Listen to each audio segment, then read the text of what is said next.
Hello दोस्तों, स्वागत है एजुकेशन राइज में आप सभी का। आज के इस वीडियो में हम पढ़ेंगे मॉडल प्रश्न पत्र कक्षा 12 के लिए और विषय है हिंदी साहित्य। आगामी एग्जाम्स के लिए बहुत ही इंपॉर्टेंट क्वेश्चंस हैं। तो परीक्षा का जो लेटेस्ट पैटर्न है उसके अनुसार आज सबसे पहले हम करेंगे बहुविकल्पात्मक प्रश्न, उसके बाद में हम अति लघुतरात्मक प्रश्न और फिर करेंगे लघुतरात्मक प्रश्न।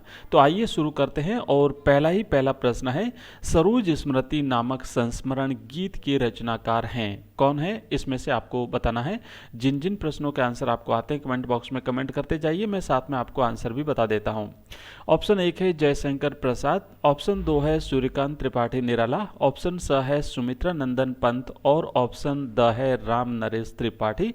तो दोस्तों इसका सही जवाब है ऑप्शन बी, सूर्यकांत त्रिपाठी निराला। सरोज इनकी पुत्री का नाम था और सरोज की मृत्यु के बाद उसकी स्मृति में कवि उसके विवाह को याद करके सरोज स्मृति गीत की रचना करते हैं। दूसरा प्रश्न है, सरोज स्मृति में सरोज के हृदय में किसकी सुंदर छवि विद्यमान थी। ऑप्शन 1 माता की, ऑप्शन 2 पिता की, ऑप्शन 3 प्रिय की और ऑप्शन 4 नानी की। तो दोस्तों इसका सही जवाब है ऑप्शन 3 प्रिय की छवि। सरोज का जब विवाह हो रहा था, कवि सरोज की मृत्यु के समय याद करते हुए कह रहा है कि उसके विवाह के समय उसके मन में उसके प्रियतम की छवि विद्यमान थी। तीसरा प्रश्न है, सरोज को श्रद्धांजलि के रूप में कवि क्या समर्पित करता है। ऑप्शन 1 पुण्य कर्मों का फल, ऑप्शन 2 रुपए, ऑप्शन सी 3 अनाज और ऑप्शन 4 है गीत। तो दोस्तों इसका सही जवाब रहेगा ऑप्शन 1। कवि सरोज की मृत्यु पर उसे अपने पुण्य कर्मों का फल जो है वो समर्पित करता चाहता है। चलिए नेक्स्ट है चौथा प्रश्न, यह दीप अकेला कविता अज्ञेय के किस काव्य संग्रह से ली गई है। ध्यान रखिएगा ये जो कविता है ये अज्ञेय की है। सच्चिदानंद हीरानंद वात्स्यायन अज्ञेय इनका पूरा नाम है। तो ये जो कविता है यह दीप अकेला, ये अज्ञेय के किस काव्य संग्रह से ली गई है ये बताना है आपको। ऑप्शन 1 है बावरा अहेरी, ऑप्शन 2 है शेखर एक जीवनी, ऑप्शन 3 अरे यायावर रहेगा याद और ऑप्शन 4 है त्रिशंकु। तो दोस्तों इसका सही जवाब है ऑप्शन 1 बावरा अहेरी, जो इनका काव्य संग्रह है उसमें से ली गई है ये कविता यह दीप अकेला। अगला प्रश्न है पांचवा, निम्न में से कौन सा अज्ञेय का उपन्यास है। 4 नीचे ऑप्शन दिए गए हैं, इसमें से आपको बताना है कौन सा अज्ञेय का उपन्यास है। ऑप्शन 1 है शेखर एक जीवनी, ऑप्शन 2 है अपने अपने अजनबी, ऑप्शन 3 नदी के द्वीप और ऑप्शन 4 है उपर्युक्त सभी।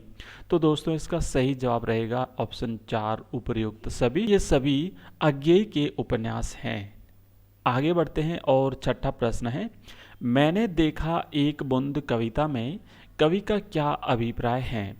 ऑप्शन 1 है बूंद की क्षणभंगुरता का वर्णन है, ऑप्शन 2 है बूंद की अमरता का वर्णन है, ऑप्शन 3 है सागर की क्षणभंगुरता का वर्णन है और ऑप्शन 4 है सागर की अमरता का वर्णन है। तो दोस्तों इसका सही जवाब है ऑप्शन 1 बूंद की क्षणभंगुरता को इसमें कवि ने दिखाया है। कवि कहता है कि सागर से जैसे ही बूंद उछलती है तो उसके बाद वो सूर्य की सुनहली किरणों में रंगीन हो जाती है और यहाँ पर उस बूंद की क्षणभंगुरता का वर्णन कवि ने किया है। सातवां प्रश्न, एक कम और सत्य कविता के रचयिता कौन है। ये दोनों कविताएं एक ही कवि की हैं, बताना है इसके रचयिता कवि कौन है। Option 1 Mahadevi Verma, option B Jaishankar Prasad, option C Vishnu Khare और ऑप्शन डी है तुलसीदास। तो दोस्तों इसका सही जवाब है ऑप्शन सी विष्णु खरे। विष्णु खरे की कविता है एक कम और सत्य। आठवां प्रश्न, एक कम कविता में कौन सी काव्य प्रवृत्ति मुख्य रूप से दिखाई देती है। ऑप्शन 1 मोहभंग, ऑप्शन बी स्वतंत्रता, ऑप्शन सी संशय और ऑप्शन डी है आत्म प्रशंसा। तो एक कम कविता में कवि ने 1947 में देश की स्वतंत्रता के बाद से जो माहौल क्रिएट हुआ है, जो माहौल बना है उसका वर्णन किया है। तो यहाँ पर ऑप्शन सी जो है वो राइट है। संशय की प्रवृत्ति का यहाँ पर कवि ने मुख्य रूप से जो है वो दिखलाया गया है। अगला 9वां प्रश्न है, कवि विष्णु खरे अपने आप को हर होड़ से दूर क्यों रखना चाहते हैं। तो यहाँ पर ऑप्शन एक है क्योंकि वह अनैतिक तरीकों से आगे नहीं बढ़ना चाहते। ऑप्शन बी, वह बहुत समझदार हैं। ऑप्शन सी है, वह अपनी मर्जी से होड़ नहीं करना चाहते हैं। और ऑप्शन डी है, वह अमीर हैं इसलिए। तो दोस्तों इसका सही आंसर है ऑप्शन एक, क्योंकि वह अनैतिक तरीकों से आगे नहीं बढ़ना चाहते। कवि यहाँ पर विष्णु खरे अपनी इस कविता में कहते हैं, एक कम कविता में कहते हैं कि 1947 के बाद देश में एक प्रकार से होड़ मची हुई है। लोग बेईमानी से और छल कपट से, धोखे से अमीर बनना चाहते हैं। इसीलिए कवि यहाँ पर हर होड़ से जो है वो दूर रहना चाहता है। कवि ईमानदार बने रहना चाहता है। नेक्स्ट है 10वां प्रश्न, एक कम कविता का मुख्य प्रतिपाद्य क्या है? ऑप्शन एक, स्वातंत्र्योत्तर भारत में उपजे भ्रष्टाचार, छल कपट और पद लोलुपता को उजागर करना।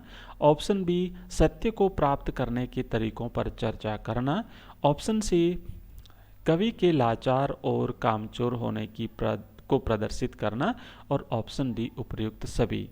तो यहाँ पर ऑप्शन एक राइट है। स्वातंत्र्योत्तर भारत में उपजे भ्रष्टाचार, छल कपट और पद लोलुपता को उजागर करने का एक प्रयास जो है वो कवि ने यहाँ पर किया है। तो ये थे 10 बहुविकल्पात्मक प्रश्न। और आगे अब हम करेंगे यहाँ पर अति लघुतरात्मक प्रश्न। तो आइए आगे बढ़ते हैं और लेते हैं 11वां प्रश्न, जो कि पहला अति लघुतरात्मक प्रश्न है। मैंने देखा एक बूंद कविता से कवि का क्या अभिप्राय है? ऑप्शन, इसका सही उत्तर है, इस कविता में अज्ञेय ने, अज्ञेय यानी सच्चिदानंद हीरानंद वात्स्यायन अज्ञेय, इन्होंने समुद्र से अलग होती एक बूंद की क्षणभंगुरता की व्याख्या की है। तो ये है इनकी कविता, मैंने देखा एक बूंद। कवि कहते हैं कि जैसे ही बूंद समुद्र से उछलती है तो उसके बाद बूंद को आखिर जो है वो उसकी क्षणभंगुरता की व्याख्या करते हुए कहते हैं कि पुनः बूंद जो है वो समुद्र में समा जाती है, बूंद क्षणभंगुर है। इसी तरीके से यहाँ पर कवि ये बताने का प्रयास करते हैं कि हमारा जो मानव जीवन है वो भी नश्वर है, वो भी क्षणभंगुर है। आगे बढ़ते हैं और अगला प्रश्न है 12वां, देवसेना कौन थी और वह किससे प्रेम करती थी? उत्तर है इसका, देवसेना मालवा के राजा बंधु वर्मा की बहन थी और वह स्कंदगुप्त से प्रेम करती थी। 13वां प्रश्न है, देवसेना का गीत कहाँ से लिया गया है? उत्तर है, देवसेना का गीत जयशंकर प्रसाद के स्कंदगुप्त नाटक से लिया गया है। दोस्तों यहाँ पर ये ध्यान रखने वाली बात है कि देवसेना का जो गीत है ये प्रसाद के स्कंदगुप्त नाटक से लिया गया है और स्कंदगुप्त से ही यहाँ पर देवसेना प्यार करती हैं। 14वां प्रश्न है अगला, कार्नेलिया का गीत कहाँ से लिया गया है? कार्नेलिया का गीत जयशंकर प्रसाद के चंद्रगुप्त नाटक से लिया गया है।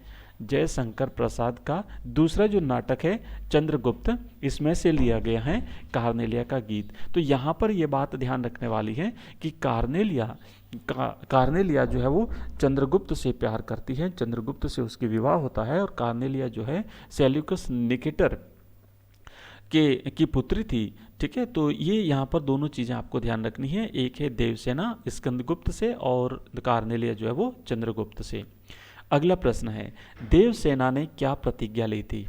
उत्तर है इसका, देवसेना ने अपने भाई की मृत्यु के पश्चात भाई के सपनों को पूरा करने के लिए राष्ट्र सेवा की प्रतिज्ञा ली थी और इसमें वह जो देवसेना है वो स्कंदगुप्त की मदद चाहती थी, लेकिन वो अपने कार्य में सफल नहीं हुई। तो इसको जो भाई था इसका मालवा का शासक था, लेकिन मालवा पर जो है आक्रमण हुआ था और उसका पूरा परिवार नष्ट हो गया था। 16वां प्रश्न, हृदय की वेदना को भूलने के लिए कवि निराला क्या करना चाहते हैं? तो यहाँ पर सूर्यकांत त्रिपाठी निराला वेदना को भूलने को गीत गाना चाहते हैं। ठीक है ना, हृदय की वेदना को भूलने के लिए कवि सूर्यकांत त्रिपाठी निराला गीत गाना चाहते हैं। अगला 17वां प्रश्न है, कवि सूर्यकांत त्रिपाठी निराला संसार से क्यों दुखी हैं? ये जो प्रश्न लिए हैं मैंने बोर्ड परीक्षा को ध्यान में रखते हुए इम्पोर्टेंट क्वेश्चन से पिछले वर्षों के अनुभव के आधार पर मैं ये कह सकता हूँ कि आपके ज़्यादातर प्रश्न इन्हीं जो प्रश्नों में से आएंगे आपके बोर्ड एग्जाम्स में, तो आप लोग इन्हें अच्छी तरह से पढ़ लीजिएगा। ठीक है। इसका उत्तर देखते हैं। कवि के अनुसार आज के लोग इतना ज़्यादा स्वार्थी हो गए हैं कि एक दूसरे की मदद नहीं करना चाहते और कोई किसी को आगे बढ़ते नहीं देखना चाहता, इसीलिए कवि संसार से दुखी हैं। सूर्यकांत त्रिपाठी, निराला। 18वां प्रश्न है, यह दीप अकेला कविता अज्ञेय के किस काव्य संग्रह से ली गई है? दोस्तों हमने इसको एमसीक्यूज में भी लिया था, ये जो हमारे बहुविकल्पात्मक प्रश्न है उसमें भी लिया था, और कई बार ये अति लघुतरात्मक प्रश्न के रूप में भी पूछा जा सकता है। तो आपको किस तरीके से इन छोटे छोटे प्रश्नों का आंसर देना है, यहाँ पर ध्यान दीजिएगा। पूरा आंसर लिखना है आपको, केवल 1 या 2 शब्दों में लिख करके नहीं छोड़ें। अगर आप बोर्ड परीक्षा में 100% नंबर प्राप्त करना चाहते हैं तो एक वाक्य के रूप में हमेशा उत्तर लिखें। इसका उत्तर यह रहेगा, यह दीप अकेला कविता अज्ञेय के बावरा अहेरी काव्य संग्रह से ली गई है। 19वां प्रश्न है, अज्ञेय की कविता यह दीप अकेला में दीपक और पंक्ति किसके प्रतीक हैं? यहाँ पर कवि ने 2 चीज़ों की बात करी है, एक दीपक है और दूसरा है पंक्ति। तो यहाँ पर दीपक को व्यक्ति का प्रतीक माना गया है और पंक्ति को समाज का प्रतीक माना गया है। इसीलिए कवि कहता है कि व्यक्ति को समाज के साथ जोड़ देना चाहिए। व्यक्ति को समाज के साथ जोड़ देने से व्यक्ति की प्रासंगिकता बढ़ जाती है, समाज को भी उससे फायदा होता है। 20वां प्रश्न है, यह समिधा ऐसी आग हठीला बिरला ही सुलगाएगा, पंक्ति का आशय स्पष्ट कीजिए। तो अज्ञेय की कविता जो यह दीप अकेला से लिया गया ये प्रश्न है। कवि ने एक गुणवान व्यक्ति की तुलना हवन की लकड़ी से की है। जैसे हवन की लकड़ी जलकर लोगों को लाभ पहुंचाती है, स्वयं जलती है लेकिन दूसरों को उससे फायदा होता है, उसी प्रकार एक गुणवान व्यक्ति होता है, वो स्वयं कष्ट उठाता है लेकिन वो औरों को, वो दूसरों को, वो समाज को लाभ पहुंचाता है। इसीलिए यहाँ पर उस व्यक्ति को समिधा जो है वो कहते हैं हवन की लकड़ी को, तो समिधा कहा गया है उस गुणवान व्यक्ति को। आगे बढ़ते हैं और 20वां प्रश्न है, और खाली होता है यह शहर, यहाँ शहर शब्द किस नगर के लिए प्रयुक्त हुआ है? तो यहाँ पर ये जो कविता है बनारस, तो इस कविता में, इस पंक्ति में शहर शब्द जो है वो बनारस नगर के लिए प्रयुक्त हुआ है। ये कविता केदारनाथ सिंह की है जो कि उनके बनारस शहर से ये प्रश्न लिया गया है और यहाँ पर बनारस शहर की बात करी है। खाली कटोरा में बसंत का उतरना, पंक्ति का आशय स्पष्ट कीजिए। तो ये जो खाली कटोरा शब्द प्रयुक्त हुआ है ये भी बनारस कविता से है और कवि केदारनाथ सिंह की कविता बनारस की यह पंक्ति खाली कटोरा में बसंत का उतरना से आशय है कि जो भिखारियों के कटोरे हमेशा खाली रहते हैं, बसंत के आने पर भिखारियों के कटोरे भी भीख से भर जाते हैं। ठीक है, तो ये बसंत ऋतु के आगमन की एक विशेषता बताई गई है यहाँ पर। 22वां प्रश्न है, बनारस कविता में किसकी विशेषताओं का वर्णन किया गया है? उत्तर, कवि ने बनारस कविता में बनारस की गरीबों और नदी, घाटों, मंदिरों और गंगा नदी की विशेषताओं का वर्णन बड़े ही सुंदर ढंग से किया है। 23वां प्रश्न है, बनारस कविता के आधार पर बनारस शहर की 3 विशेषताएं बताइए। तो बनारस जो कविता है उसके आधार पर हम इस शहर की 3 विशेषताएं इस प्रकार बता सकते हैं। पहले तो यह है कि यह भारत के सबसे प्राचीन शहरों में से एक है, सबसे पुराने शहरों में से एक है बनारस शहर। दूसरा यह है कि यह बनारसी साड़ियों के लिए विश्व प्रसिद्ध है, यहाँ पर साड़ियाँ बनती हैं और साड़ियों के लिए बनारस जाना जाता है विश्व भर में। बुद्ध का, भगवान बुद्ध, महात्मा बुद्ध का पहला प्रवचन सारनाथ में हुआ था जो कि बनारस के पास में स्थित है। तो यह है बनारस की 3 विशेषताएं। आपको जो और ज़्यादा विशेषताएं भी बता सकते हैं कविता के आधार पर। अगला प्रश्न है, एक कम कविता के आधार पर आज़ादी मिलने के बाद ईमानदार लोग कैसे हो गए? इसका उत्तर है, एक कम कविता के आधार पर आज़ादी मिलने के बाद ईमानदार लोग गरीब और लाचार हो गए और जो धोखेबाज थे, गलत तरीक़ों से जो लोग पैसा कमाया वो लोग अमीर बनते गए और ईमानदार लोग बेचारे गरीब बन गए। 25वां प्रश्न है, युधिष्ठिर के पुकारने पर भी विदुर कहाँ चले गए थे? तो इसका सही जवाब है युधिष्ठिर के पुकारने पर भी विदुर घने जंगल में चले गए थे। 26वां प्रश्न है, सत्य कभी दिखता है कभी ओझल हो जाता है, क्यों? क्या कारण है कि सत्य कभी दिखाई देता है और कभी जो है वो आंखों से ओझल हो जाता है? तो इसका उत्तर है कि सत्य कभी दिखता है और कभी ओझल हो जाता है क्योंकि वह परीक्षा लेना चाहता है। सत्य हमारी परीक्षा लेना चाहता है कि हम कितना जो है दृढ़ संकल्प हैं और हम उसको पाने के लिए कितनी देर तक उसके पीछे जा सकते हैं, कितने प्रयत्नशील रहते हैं। 27वां प्रश्न, कविता एक कम से कवि का क्या अभिप्राय है? कविता जो है जिसका शीर्षक है एक कम, इसके माध्यम से कवि ने स्वातंत्र्योत्तर भारतीय समाज में प्रचलित हो रही जीवन शैली को रेखांकित किया है।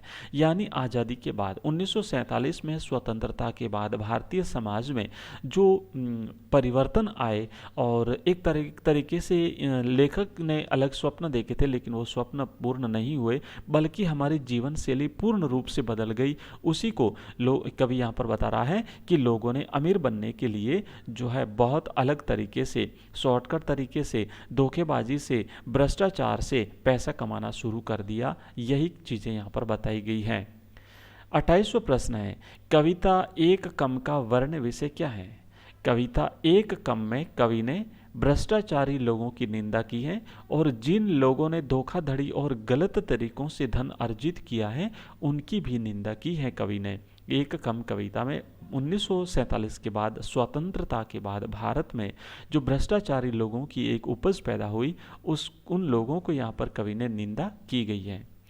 29वां प्रश्न, कवि ने हाथ फैलाने वाले व्यक्ति को ईमानदार क्यों कहा है? यहाँ पर ध्यान देने वाली बात यह है कि जो व्यक्ति भीख मांगता है, हाथ फैलाता है, गरीब है, उस व्यक्ति को कवि ईमानदार कहता है। कवि ने हाथ फैलाने वाले व्यक्ति को ईमानदार कहा है क्योंकि अगर वह अमीर होता तो इस तरीके से हाथ फैलाकर भीख नहीं मांगता, मतलब कि वो गरीब है इसीलिए हाथ फैला करके भीख मांगता है। और गरीब क्यों है? क्योंकि वो अमीर नहीं है। और अमीर क्यों नहीं है? क्योंकि कवि के अनुसार अमीर बनना धोखाधड़ी करना और गलत तरीकों को अपनाना है। तो इस ईमानदार व्यक्ति ने कम से कम गलत तरीके नहीं अपनाए, भ्रष्टाचार नहीं किया, उसने धोखाधड़ी नहीं की, इसलिए वो अमीर नहीं बन पाया, वो पैसे नहीं कमा पाया और वो गरीब का गरीब बना रहा क्योंकि वो ईमानदार था। 30वां प्रश्न है, आचार्य रामचंद्र शुक्ल का बद्री नारायण चौधरी प्रेमघन से परिचय कहाँ हुआ?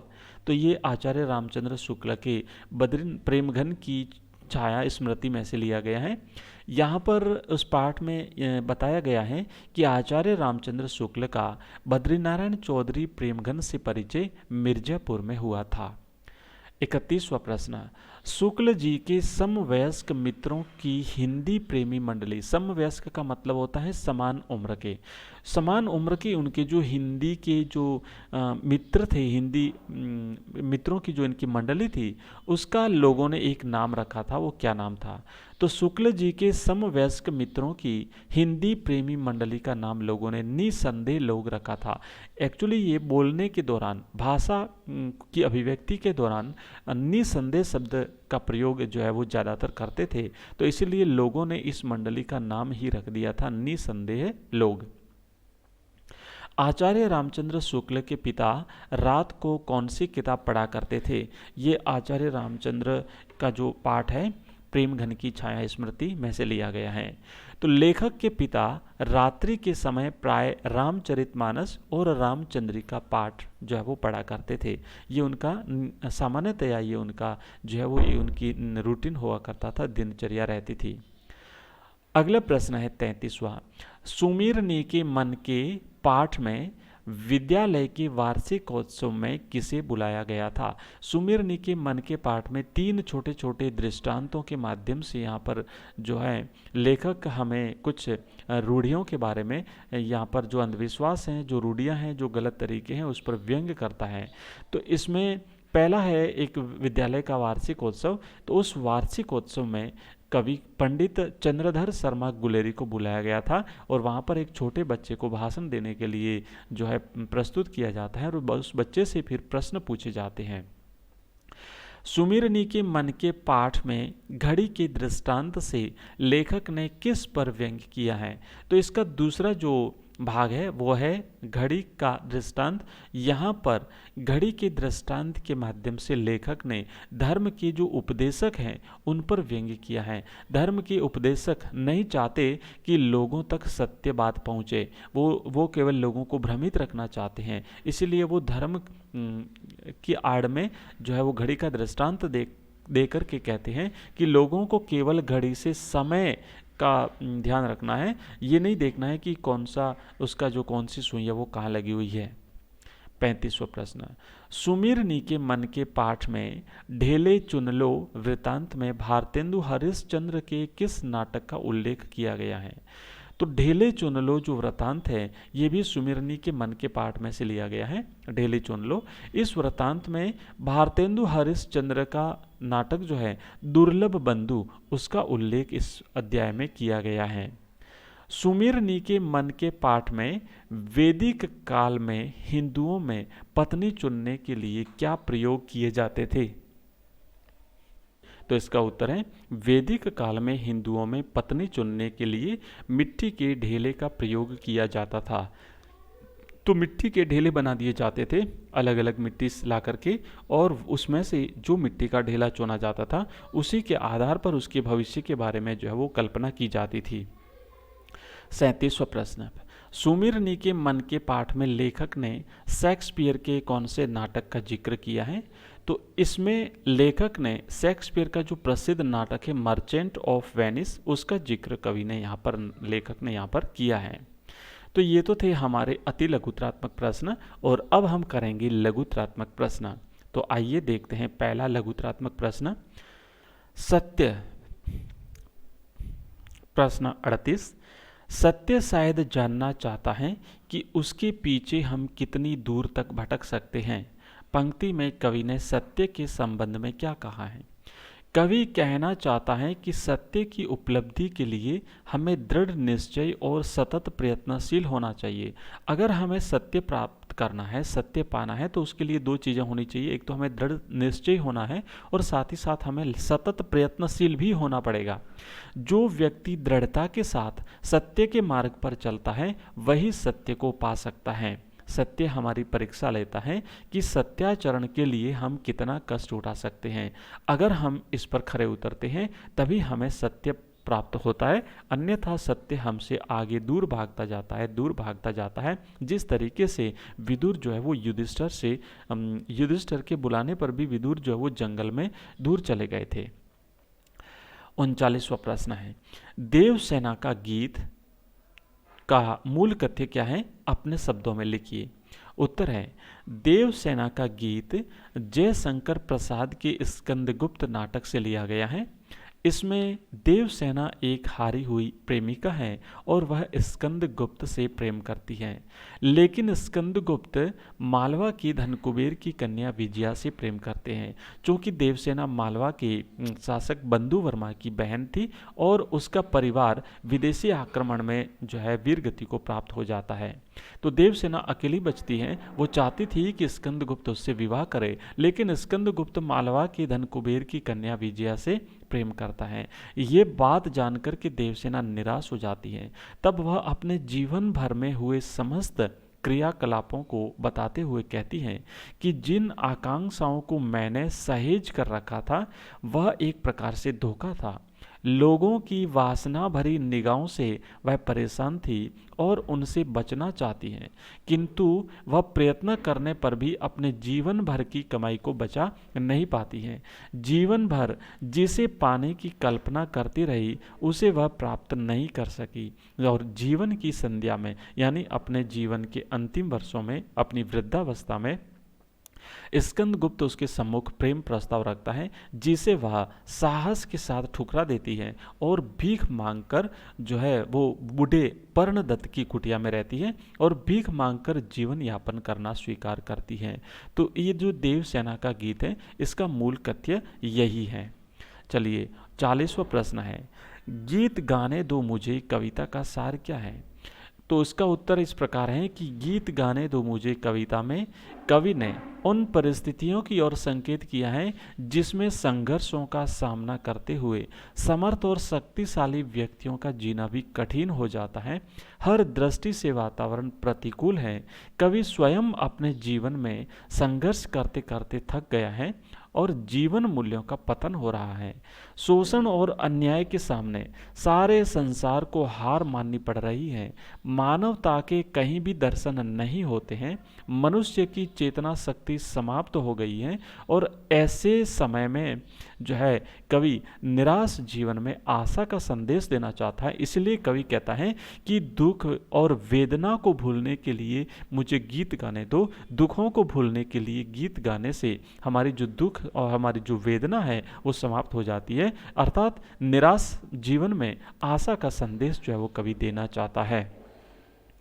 41वां प्रश्न है, निराला प्रगतिवादी कवि हैं, सिद्ध कीजिए। दोस्तों, अपने सिलेबस में एक लेखक या कवि का एक संक्षिप्त प्रश्न पूछा जाएगा, उसके व्यक्तित्व एवं कृतित्व।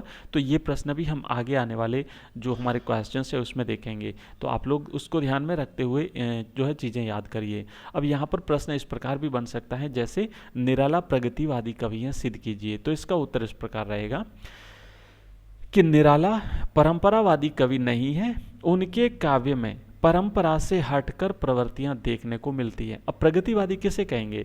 जो एक नियमित रूटीन था, उस रूटीन से आगे बढ़ करके सोचना, उससे अलग हट करके काम करना। तो निराला ने यही किया था। जो परंपरावादी कवि, परंपरावादी जो एक प्रकार से रीति थी काव्य की, उससे हट करके उन प्रवृत्तियों से हट करके निराला ने अपने काव्य में जो है वो चीज़ें दिखाने का प्रयास किया है। उन्होंने अपने से पूर्व प्रचलित काव्य प्रवृत्तियों से कविता को मुक्ति दिलाई, और यदि जीवन में परिवर्तन ना हो तो वह निराश हो जाता है। उसी प्रकार एक ही विषय और शैली में लिखा गया जो काव्य होता है वो भी निराश करता है। अतः उन्होंने काव्य के कथ्य और शिल्प दोनों में नवीनता का वर्णन किया है। निराला ने अपने काव्य के कथ्य और शिल्प दोनों में नवीनता को शामिल किया है। उन्होंने अपने काव्य को समाज के साथ जोड़ा, शोषित और दलित वर्ग को काव्य में स्थान दिया, उसके प्रति करुणा और सहानुभूति दिखाई। जीवन के क्षेत्र में निराला ने भाषा को नया रूप दिया।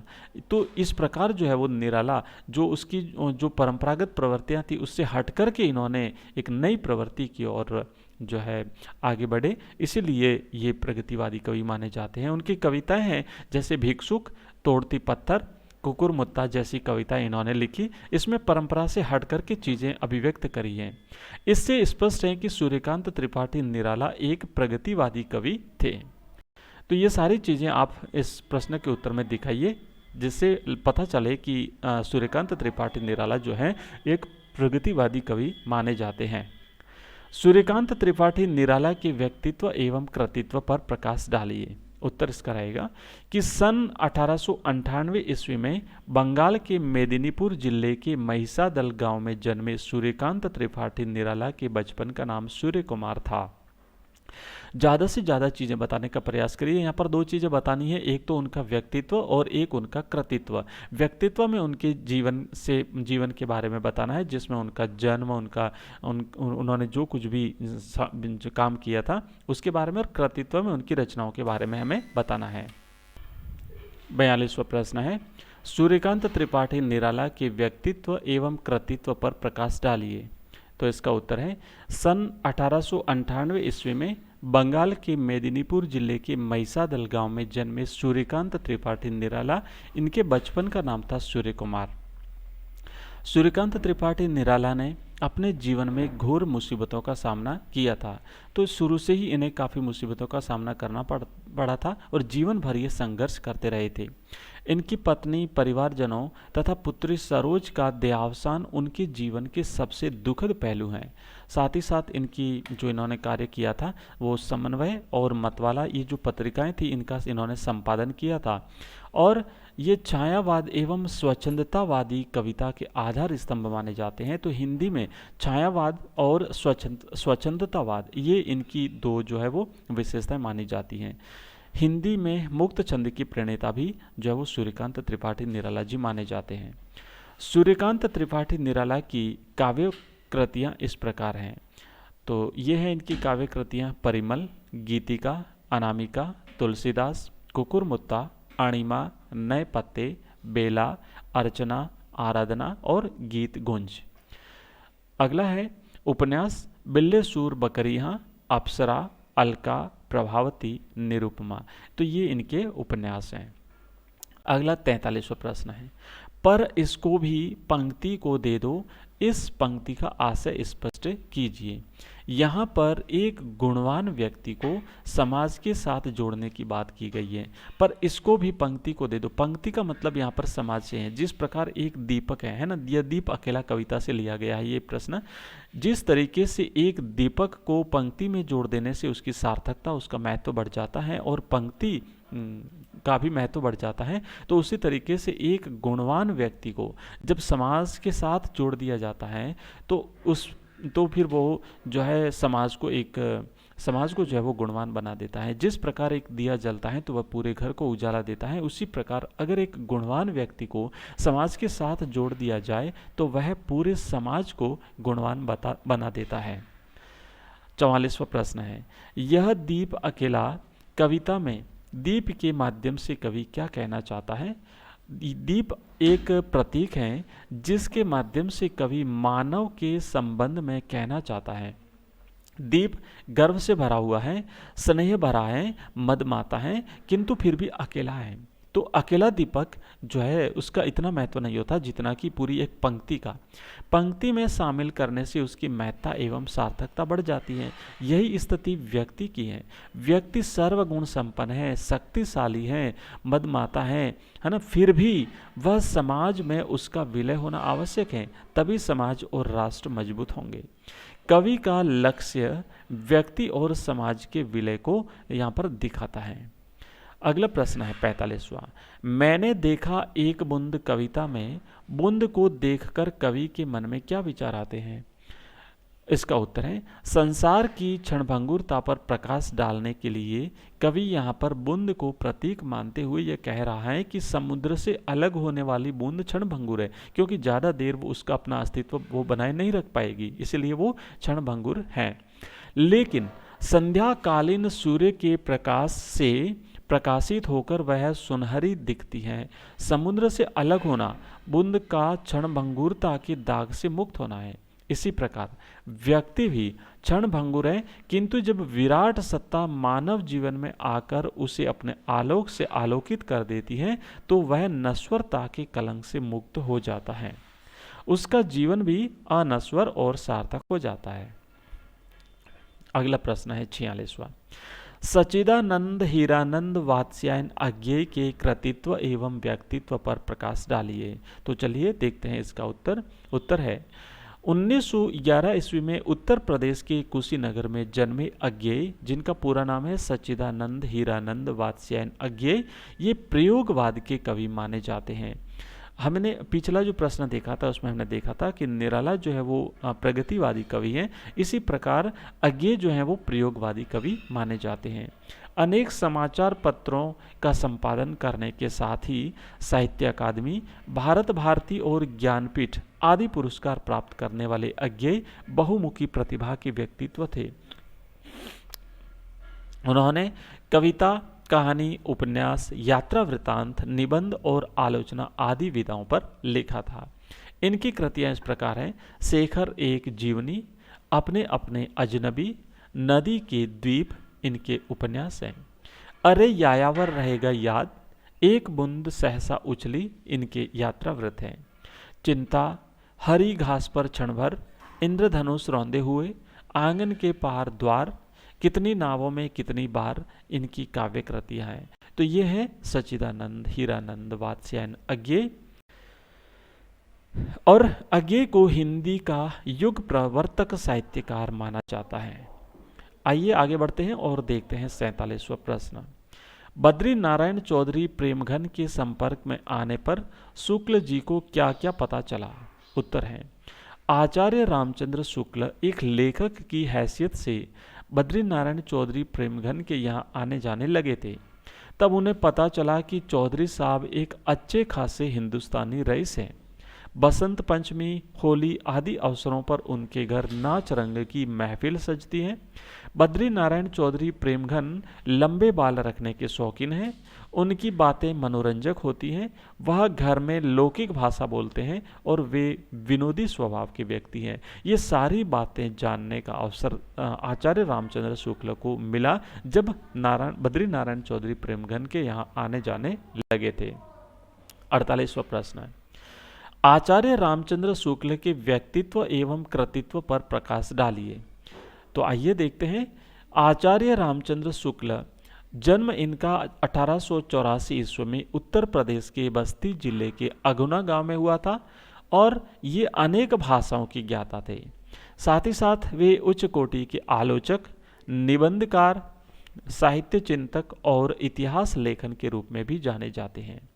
हिंदी साहित्य का इतिहास आचार्य रामचंद्र शुक्ल का इनकी एक अनूठी पहल है। हिंदी साहित्य का इतिहास नामक ग्रंथ लिखकर इतिहास लेखन को एक नई दिशा प्रदान की थी। इनके निबंध हिंदी निबंध साहित्य के सर्वश्रेष्ठ निबंध जो है वो माने जाते हैं। इनकी कृतियां इस प्रकार हैं: चिंतामणि, रस, हिंदी साहित्य का इतिहास, तुलसीदास, सूरदास त्रिवेणी, जायसी ग्रंथावली, भ्रमर गीत सार, हिंदी शब्द सागर, काशी नागरी प्रचारिणी पत्रिका, आनंद और कादम्बिनी पत्रिका, 11 वर्ष का समय, अभिमन्यु वध और बुद्ध चरित आदि आदि ये इनकी रचना है आचार्य रामचंद्र शुक्ल की। तो दोस्तों, इस पर एक प्रश्न आता है कि किसी लेखक या किसी कवि पर यह प्रश्न पूछा जाएगा कि उसके व्यक्तित्व एवं कृतित्व पर प्रकाश डालिए। तो यहाँ पर उसके व्यक्तिगत जीवन और उसकी कृतियों के बारे में आपको बताना है। तो ये छोटा सा 1-2 नंबर का प्रश्न रहेगा। आइए आगे बढ़ते हैं और 49वां प्रश्न है, सुमीरनी के मन के पाठ में घड़ी के पुर्जे कहानी के उद्देश्य पर प्रकाश डालिए।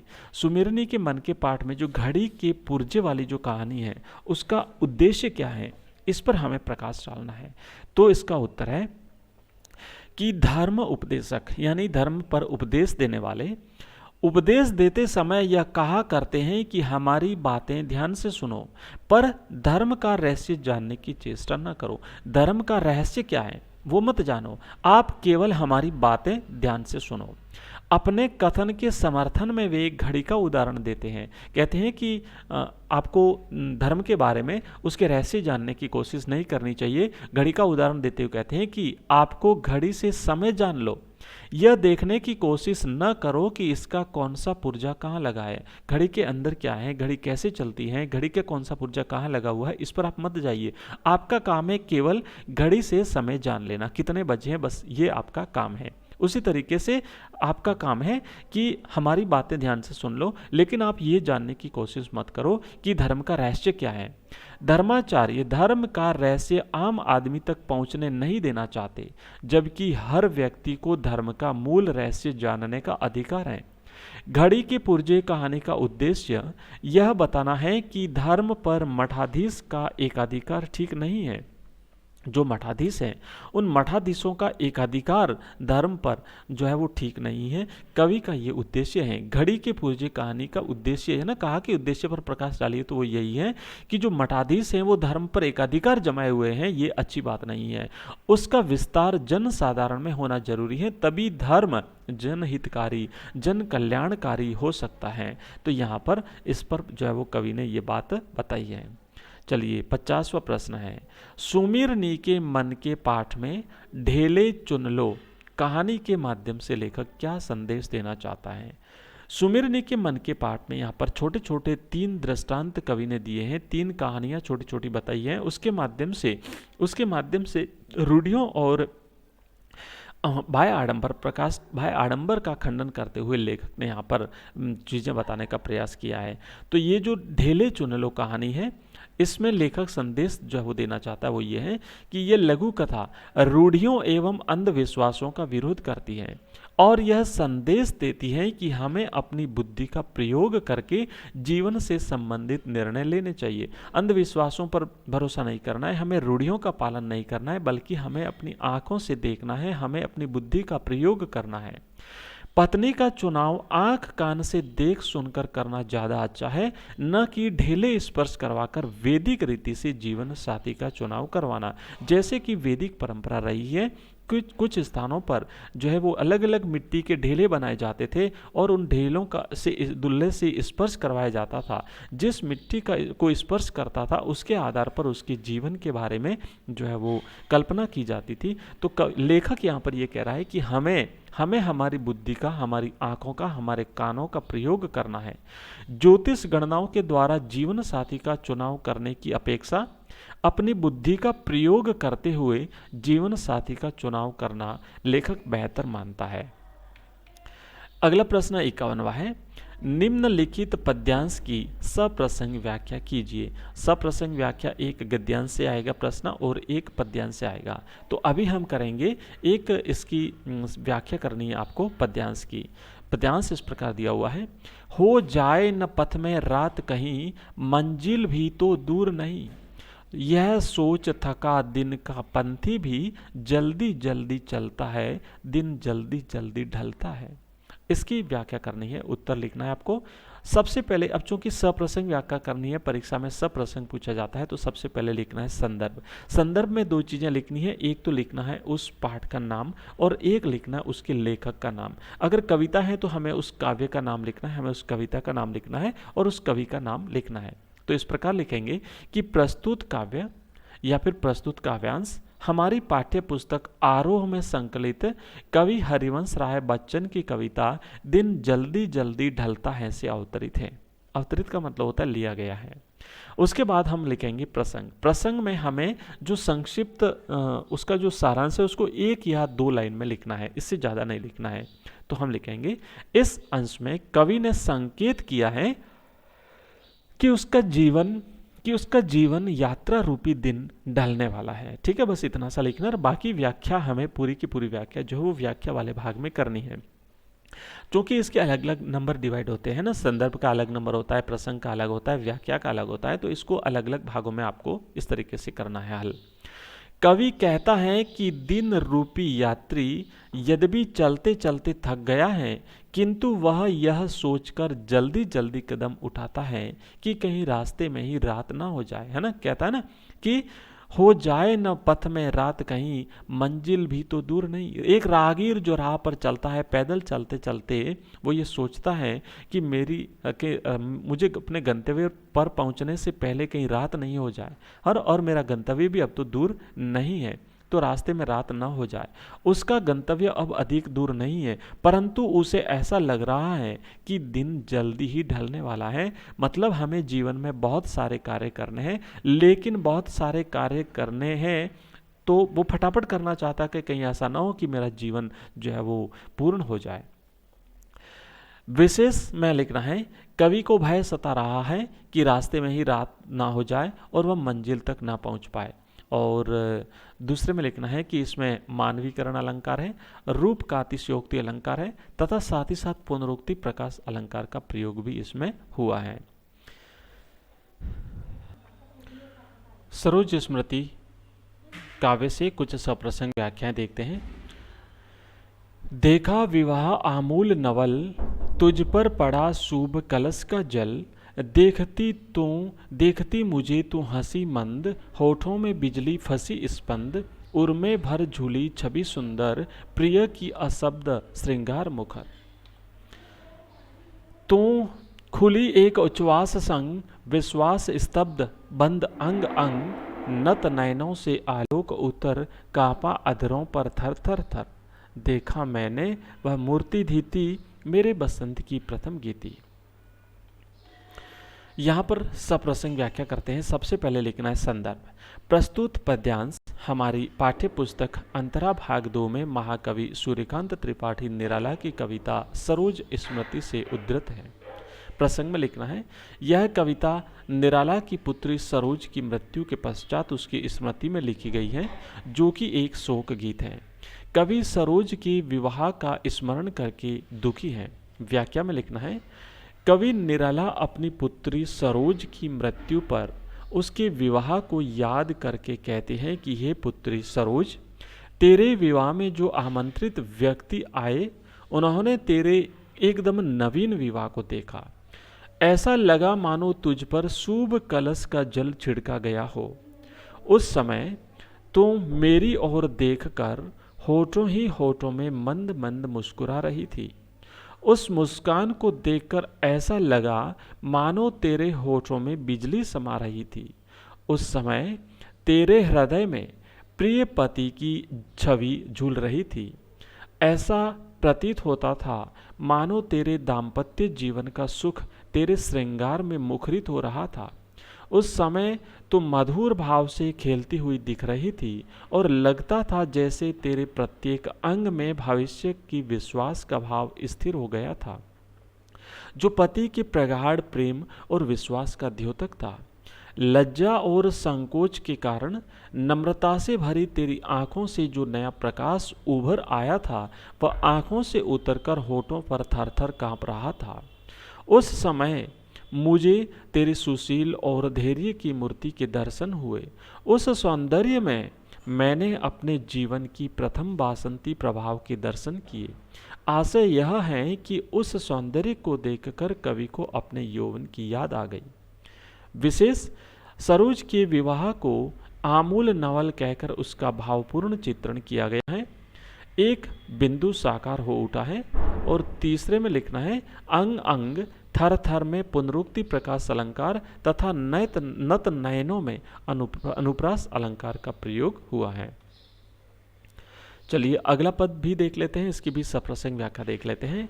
श्रृंगार रहा जो निराकार, रस कविता में उच्छ्वसित धार, गाया स्वर्गीय प्रिया संग भरता प्राणों में राग रंग। रति रूप प्राप्त कर रहा वही, आकाश बदल कर बना मही।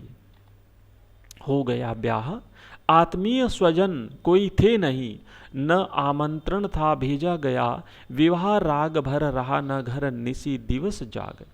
प्रिय मौन एक संगीत भरा, नव जीवन के स्वर पर उतरा। तो इसकी सप्रसंग व्याख्या करते हैं। सबसे पहले लिखना है संदर्भ। प्रस्तुत काव्यांश हमारी पाठ्य पुस्तक अंतरा भाग 2 में संकलित कवि सूर्यकांत त्रिपाठी निराला की रचना सरोज स्मृति से ली गई है। तो संदर्भ में 2 चीजें लिखनी है, उस कवि का नाम और कविता का नाम, साथ ही साथ किताब का नाम भी यहाँ पर लिखना है। प्रसंग, कवि निराला अपनी पुत्री सरोज की मृत्यु के बाद अपने भावों को व्यक्त करते हुए अपनी दिवंगत पत्नी के सौंदर्य को अपनी पुत्री के सौंदर्य में देखते हैं। इसमें उन्होंने अपनी पुत्री के विवाह की सादगी का वर्णन किया है। क्या कहते हैं कवि? कवि कहते हैं कि हे पुत्री सरोज, मैंने अपनी कविताओं में सौंदर्य के जिन निराकार भावों का वर्णन किया है, उन्हें मैं आज तुम्हारे रूप सौंदर्य में देख रहा हूँ। काव्य की रसधारा में जो छिपी रहकर भी सहस्त्र रूप में छलकती रहती है, वही श्रृंगारिक रसधारा मैंने तुम्हारे श्रृंगार में देखी है। जिस गीत को मैंने अपनी स्वर्गीय पत्नी के साथ गाया था, वह मानो आज भी मेरे मन में प्रेम का संगीत भर रहा है। वही तुम्हारे सुंदर स्वरूप में रति के रूप में प्रकट हो रहा है। जिस प्रेम गीत को मैंने स्वर्गीय पत्नी के साथ गाया था, वह उच्छ्वसित आज भी मेरे प्राणों में प्रेम का संचार कर रही है। वही रूप रस आकाश, यानी स्वर्गीय पत्नी जो कि उसकी मृत्यु हो चुकी थी, तो उसे आकाश के रूप में माना गया है, आकाश में माना गया है, से बदलकर पार्थिव रूप, जो कि उसकी पुत्री जिसकी अभी मृत्यु हुई है, उसकी पुत्री का जब विवाह हो रहा था उस समय का वर्णन कर रहा है, जो कि पृथ्वी पर है, पार्थिव रूप में पुत्री सरोज में साकार हो उठा है। हे पुत्री, तेरा विवाह संपन्न हो गया। विवाह में कोई भी रिश्तेदार नहीं आया था, क्योंकि उन्हें आमंत्रण नहीं भेजा गया था, किसी को नहीं बुलाया था विवाह में। विवाह बड़े साधारण रूप से संपन्न हुआ था, इसीलिए न तो घर में रौनक हुई और न ही गीत गाए गए। किसी प्रकार का कोई संगीत नहीं हुआ, किसी प्रकार का कोई वहां पर विशेष जो है वो किसी प्रकार का कोई कार्यक्रम संपन्न न हुआ और न ही रत जगह हुआ। एक मौन संगीत सर्वत्र समा गया। इस प्रकार तेरा विवाह संपन्न हुआ। विशेष में लिखना है राग रंग, रति रूप में अनुप्रास अलंकार है। पुत्री के विवाह का बिंब मूर्तिमान हुआ है। अगला पद, माँ की कुल शिक्षा मैंने दी, पुष्प पुष्प सेज तेरी स्वयं रची, सोचा मन में वह शकुंतला, पर पाठ अन्य यह अन्य कला। कुछ दिन रह ग्रह तू फिर समोद, बैठी नानी की स्नेह गोद। मामा मामी का रहा प्यार, भर जलद धरा को ज्यों अपार। वे ही सुख दुख में रहे न्यस्त, तेरे हित सदा समस्त व्यस्त। वह लता वहीं की जहाँ कली तू खिली, स्नेह से हिली पली, अंत भी उसी गोद में शरण ली। मुंदे दृग वर महामरण। तो इसकी सप्रसंग व्याख्या हम देखेंगे। संदर्भ: प्रस्तुत काव्यांश हमारी पाठ्य पुस्तक अंतरा भाग 2 में संकलित सूर्यकांत त्रिपाठी निराला की रचना सरोज स्मृति से ली गई है। प्रसंग: निराला अपनी पुत्री सरोज की मृत्यु के उपरांत उसके विवाह की स्मृति में खो जाते हैं और कहते हैं कि उन्होंने स्वयं माँ का फर्ज निभाते हुए उसे शिक्षा दी, क्योंकि माँ नहीं थी घर में, उसे शिक्षा दी। पुत्री के विवाह के अवसर पर निराला को दुख हुआ, किंतु विवाह के अवसर पर उन्हें सुख हुआ, किंतु उसको कुछ समय पश्चात ही पुत्री की मृत्यु का दुख झेलना पड़ा। उसी का वर्णन इस पद्यांश में किया गया है। व्याख्या में लिखना है। कवि कहता है कि हे पुत्री सरोज, विवाह के समय तुम मातृहीन थी, तुम्हारी माँ नहीं थी, जो कि एक अभिशाप था, वह भी मुझे झेलना पड़ा। विवाह के पश्चात माँ ही बेटी को विदा करती है और माँ ही विदाई के समय पुत्री को ससुराल में लोगों के साथ अच्छा व्यवहार करने की शिक्षा देती है। परंतु दुर्भाग्य यह है कि ये फर्ज भी मुझे निभाना पड़ा, माँ नहीं थी घर में। तेरी पुष्प सैया भी मुझे ही सजानी पड़ी। तुझे विदा करते समय मुझे कालिदास की नायिका शकुंतला की याद आ गई, क्योंकि शकुंतला की भी जब उसका विवाह हुआ था तो उसकी माँ नहीं थी उसके साथ।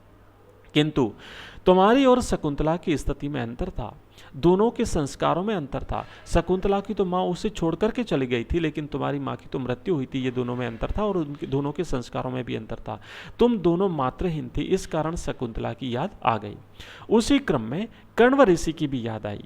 शकुंतला को विदा करते समय कण्व ऋषि को जो दुख हुआ होगा, उससे अधिक दुख मुझे हुआ है। हे बेटी, तुमने ससुराल में कुछ समय सुख से व्यतीत किया, फिर तुम अपनी नानी के घर आ गई। तुम्हें नानी मामा मामी का अपार स्नेह मिला। जैसे बादल वर्षा करके धरती की प्यास बुझाते हैं, उसका हित करते हैं, उसी प्रकार नानी मामा मामी ने अपने अपार स्नेह से तुमको सुख दिया। उन्होंने सदैव तुम्हारे सुख दुख का ध्यान रखा।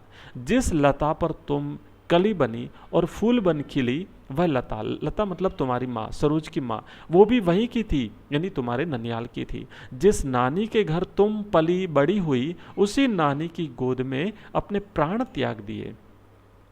विशेष: विवाह के पश्चात पुत्री की विदाई और उसकी मृत्यु का भावपूर्ण वर्णन किया है और सार्थक शब्दावली का प्रयोग यहाँ पर हुआ है।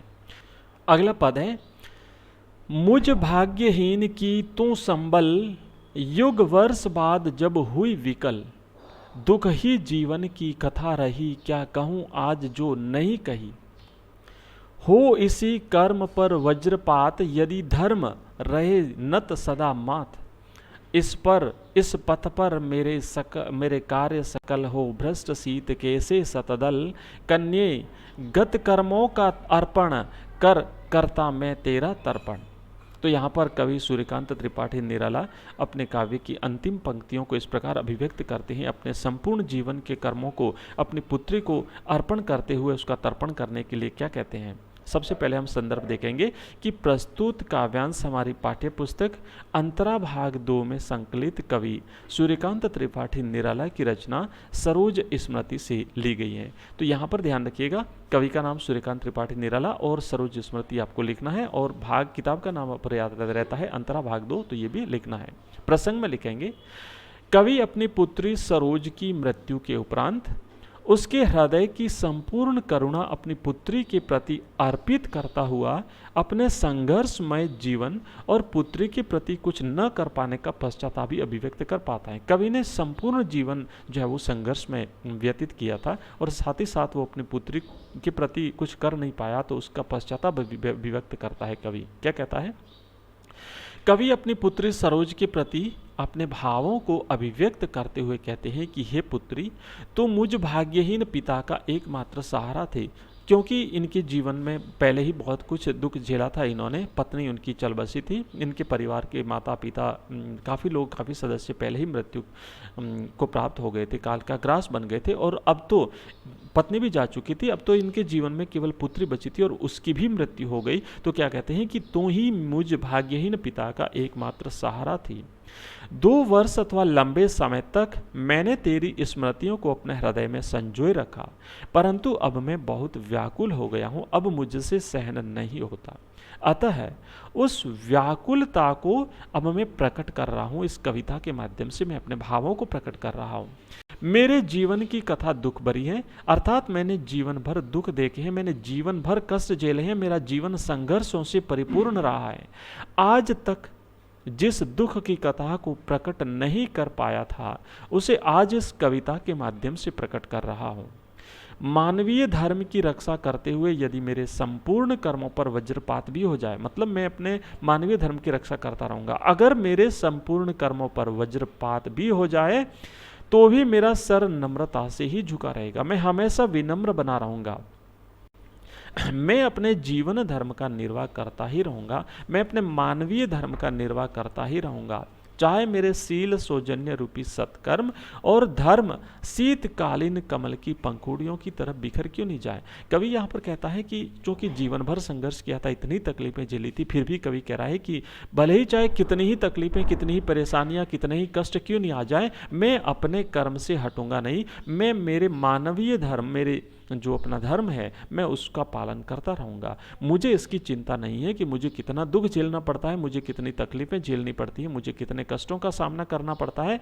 मैं अपने जीवन में सभी पुण्य कर्मों का फल तुझे श्रद्धांजलि के रूप में अर्पित करता हूं। अपनी पुत्री को अपने समस्त जो पुण्य कर्म थे उसका जो फल था वो अपनी पुत्री को अर्पित करते हैं। और कवि कहता है यही मेरा तर्पण है, यही मेरी तेरे प्रति सच्ची श्रद्धांजलि है।